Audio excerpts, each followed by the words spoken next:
Hi friends, మేము చేస్తున్నాం ఇవాళ చేపల ఫ్రై అండి.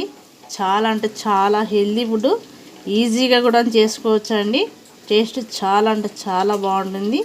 మీరు కూడా ఇలా ఒకసారి ట్రై చేయండి. చూడండి ఎంత బాగుందో అండి, వేరే లెవెల్ ఉంటుందండి. ఇలా చేసుకొని మీరు ట్రై చేయండి, సూపర్గా ఉంటుందండి. టేస్ట్ అయితే చాలా అంటే చాలా బాగుంటుంది. ఇలా ట్రై చేయండి. ఎలా చేయాలో చూద్దామా.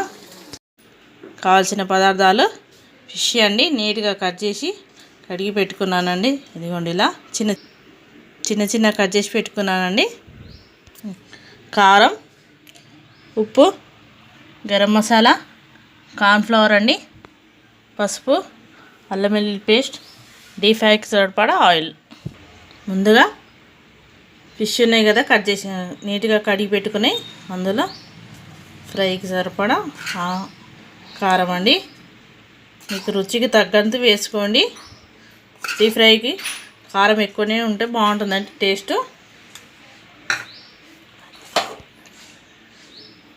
తగినంత ఉప్పు, ఫ్రైకి కొద్దిగా ఉప్పు తక్కువనే పడుతుందండి, అందుకే కొద్దిగా తక్కువ వేసాను.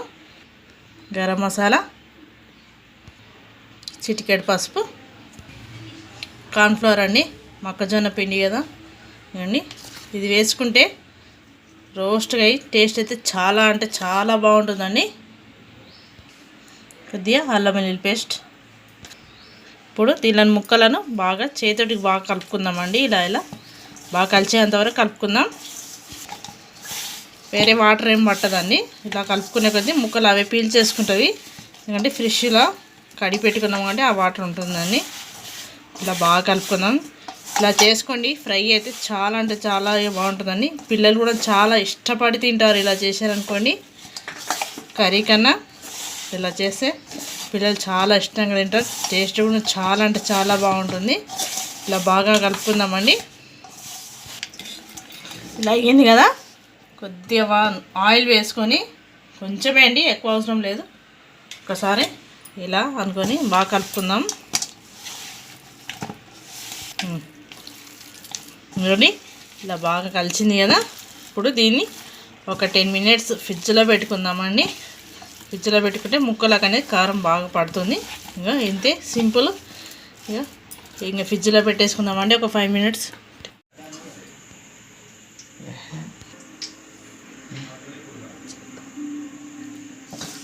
ఇదిగోండి 10 నిమిషాలు అయింది కదా. ఇలా నీట్గా మంచిగా అన్ని మసాలా మొత్తం ఫిష్కి పట్టేసింది కదా. ఇదిగోండి ఇలా స్టవ్ మీద బాండి పెట్టి ఆయిల్ వేసుకున్నానండి. ఆయిల్ ఎక్కువ అవసరం లేదు, కొద్దిగా గరం అవనిద్దాం. ఆయిల్ వేడైంది అండి, ముక్కలు వేసుకుందాం. ఇలా స్పూన్ తోటి వేసుకోండి, చేయికి చిట్లకుండా ఉంటుందండి ఆయిల్.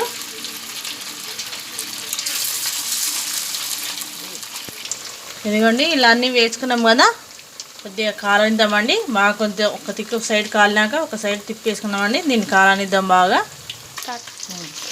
ఇదిగోండి ఇలా కాలాయి కదండి. ఇప్పుడు ఇతర సైడ్ కూడా అన్నీ తిప్పేసుకుందాం.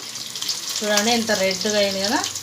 టేస్ట్ అయితే చాలా అంటే చాలా బాగుంటుందండి. ఇలా ట్రై చేయండి, పిల్లలు కూడా చాలా ఇష్టపడి తింటారు. ఇలా ఒకసారి ట్రై చేయండి, ఈజీగా చేసుకోవచ్చండి. ఇదిగోండి ఇలా అన్నీ తిప్పేసుకున్నాం కదా. ఇవతల సైడ్ కూడా రెడ్ కాలనిద్దామండి. టేస్ట్ అయితే చాలా అంటే చాలా బాగుంటుందండి. మీరు కూడా ఇలా ట్రై చేయండి. మా వీడియోస్ కానీ మీకు నచ్చినట్టయితే లైక్ చేయండి, షేర్ చేయండి, కామెంట్ చేయండి, subscribe to my channel. Taste చాలా అంటే చాలా బాగుంటుంది. పిల్లలు ఇలా చేసి పెట్టండి, చాలా ఈజీగా ఇష్టపడతారండి. చూడండి ఇలా ఈజీ అండి, టేస్ట్ చాలా బాగుంటుంది. ఇదిగోండి ఇలా 2 తిక్కులా కాలే కదా. ఇదిగోండి ఫ్రై రెడీ. టేస్ట్ అయితే చాలా బాగుంటుందండి. ఇదిగోండి ఎంత బాగుంటుందో. టేస్ట్ చాలా అంటే చాలా బాగుంటుందండి ఇలా చేస్తే. మీరు కూడా ఇలా ట్రై చేయండి. మా వీడియోస్ కానీ మీకు నచ్చితే లైక్ చేయండి, షేర్ చేయండి, కామెంట్ చేయండి, సబ్స్క్రైబ్ టు మై ఛానల్. పిల్లలకి ఇలా చేసి పెట్టండి, చాలా ఇష్టంగా తింటారండి. చాలా హెల్దీ ఫుడ్ కూడా. ఫిష్ కర్రీలాగా ఎవరు చేస్తే తినారండి, ఇలా ఫ్రైలాగా చేసి పెట్టండి. ఇంతే అండి, సింపుల్. మా వీడియోస్ కనుక మీకు నచ్చినట్లయితే లైక్ చేయండి, షేర్ చేయండి, కామెంట్ చేయండి, సబ్స్క్రైబ్ టు మై ఛానల్.